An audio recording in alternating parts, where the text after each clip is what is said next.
Now, if we could have broadcast from the execution chamber, we would have. I'm a deep believer in showing the images, showing the pictures, especially for such a serious issue. Most people in this country are not aware how alone we are, that the United States is the only country in the industrialized world that actually imposes the death penalty.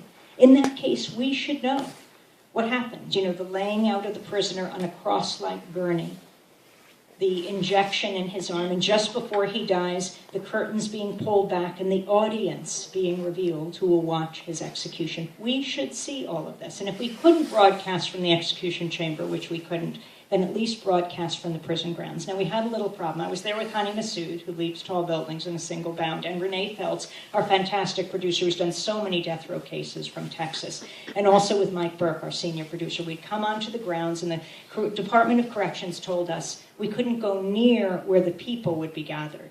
They had a protest pen for 150 protesters, vigilers, people who were there, like the family of Troy Davis, people from around the world, and human rights leaders. We couldn't go near the protest pens, so we'd have to be far off on the other side of the grounds. And I looked at where the journalists were, these elite journalists. Why weren't they pushing back? I mean, we would be broadcasting for hours that night. I wasn't going to just speak alone. Our job as journalists is to go to where the silence is, to put out that microphone and let people speak for themselves. Maybe they weren't pushing back because, you know, when you have 30 seconds or 60 seconds, it's not that hard to fill the time. But we were planning to do so much more. And then, well, our satellite truck pulled up. You know, sometimes you have to do it like the big boys do it, especially in situations like this. So we got a satellite truck that Fox News uses, that CNN would use the next day. And our truck was bigger than all of theirs. So it came onto the grounds, and these guys who rolled down the window, who were in the truck, were bigger than the Oshkosh prison guards. And they said, "Where do you want the truck?" And I said, well, I was nervously, I said, "The guards are saying," they said, "No, you're paying. Where do you want the truck?" I said, well, I was kind of thinking over by that rope, and they barreled this truck across the prison grounds to the protest pen. And then they handed me the microphone in big orange cones to prevent any of the guards from coming near me. They staked them out on the ground. They said, "Where exactly do you want to stand?" I said, well, if I could stand right up, I'm looking at the guards, against the rope. They handed me the mic and they said, "Start broadcasting." And so we did. The Department of Corrections gave us the press packet. It was very thin. The first page described how Troy Anthony Davis would spend the last day of his life. It said that from 9 to 3 he could see his family, but then at 3 they'd have to leave because he would get a routine physical. Routine physical? You know, a while ago in Texas, a man on death row attempted suicide. They raced him to the hospital where they got him better, and then they executed him. The next page described what Troy Anthony Davis would have for dinner. It was very detailed. It said he would be offered grilled cheeseburgers, oven brown potatoes, baked beans, coleslaw, cookies, and a great beverage.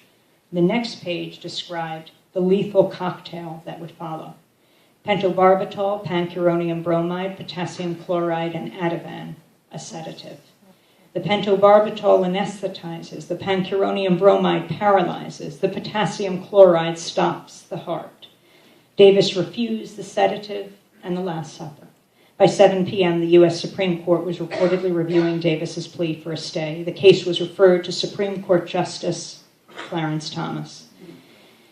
The Supreme Court denied the plea. Davis's execution began at 10:53 p.m. A prison spokesperson delivered the news to the reporters outside. Time of death, 11:08 p.m. The eyewitnesses to the execution stepped out. According to an Associated Press reporter who was there, these were Troy Davis's final words. He said, "I'd like to address the McPhail family. Let you know I'm not the one who killed your son, your father, your brother. I did not have a gun. All I can ask is you look deeper into this case so that you really can finally see the truth. I ask my family and friends to continue to fight this fight." And then he turned to his executioners and he said, "For those about to take my life, God have mercy on your souls. God bless your souls." the state of Georgia took Davis's body to Atlanta for an autopsy, charging his family for the transportation. On Troy Davis's death certificate, the cause of death is listed simply as homicide. As we stood on the grounds of the prison just after Troy Davis was executed, it was about 1:45. The Department of Corrections threatened to pull the plug on our broadcast. The show was over.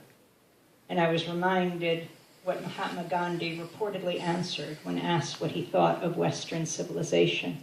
He said, "I think it would be a good idea." And I just want to leave you with this one thought. Back at the Egyptian Revolution, the last few days, there was a young man named Karim Amr, who was a blogger. He had been imprisoned for 4 years by Mubarak for blogging against the state, but he was out, and he was in Tahrir, and then he disappeared. No one knew where he was. They saw him leaving Tahrir one night, and they never saw him again.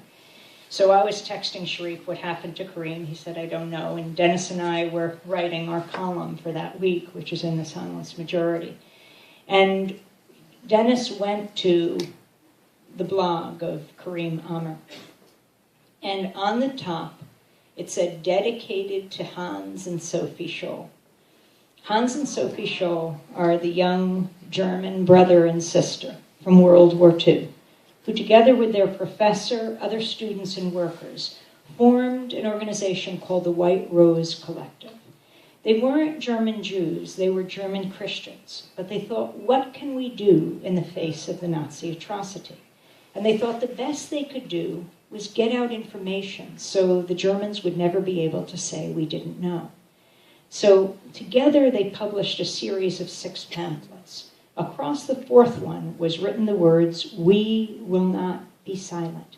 They had these pamphlets distributed everywhere. Under cover of night, they'd have them dropped in an alleyway, in a schoolyard, in a marketplace. And then they and their professor were captured by the Nazis. They were charged, they were tried, they were convicted, and they were beheaded. But that philosophy, that motto, should be the Hippocratic oath of the media today, should be the Hippocratic oath of us all today. We will not be silent. Democracy Now!